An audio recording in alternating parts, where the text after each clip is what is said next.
আপনি কি মোটা হওয়ার ঔষধ খেতে যাচ্ছেন? থামুন, কারণ এই ঔষধ খাওয়ার পর আপনার শরীরের ভেতরে এমন ৩টা ভয়ঙ্কর পরিবর্তন শুরু হয় যা অনেকেই জানে না, আর জানলেও দেরিতে জানে।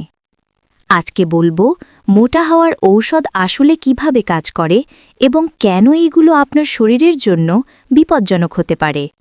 ভিডিওর শেষ পর্যন্ত থাকুন, নিজের শরীরকে বড় একটি ক্ষতি থেকে বাঁচাতে পারবেন। ১. ক্ষুধা কৃত্রিমভাবে বাড়ায়। এই ধরনের মেডিসিনের বেশিরভাগই স্টেরয়েড বা অ্যাপেটাইট বুস্টার। এগুলো আপনার ব্রেনের হরমোনকে ভুল বার্তা দেয়, ফলে কৃত্রিমভাবে ক্ষুধা বাড়ে। ফল, অল্প সময়েই শরীরে জমে ফ্যাট, নট মাসল। ওজন বাড়লেও শরীর দুর্বল লাগে। ২. লিভার ও কিডনি ক্ষতিগ্রস্ত হয়। স্টেরয়েড ভিত্তিক মোটা হওয়ার ওষুধ সবচেয়ে বেশি চাপ ফেলে লিভার ও কিডনিতে।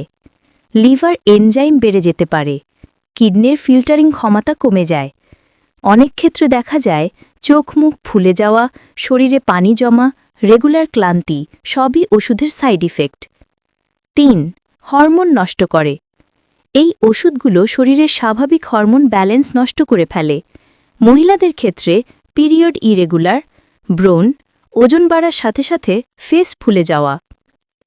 পুরুষদের ক্ষেত্রে যৌন ক্ষমতা কমে যেতে পারে, শরীরের ন্যাচারাল টেস্টোস্টেরন কমে যায়। ৪.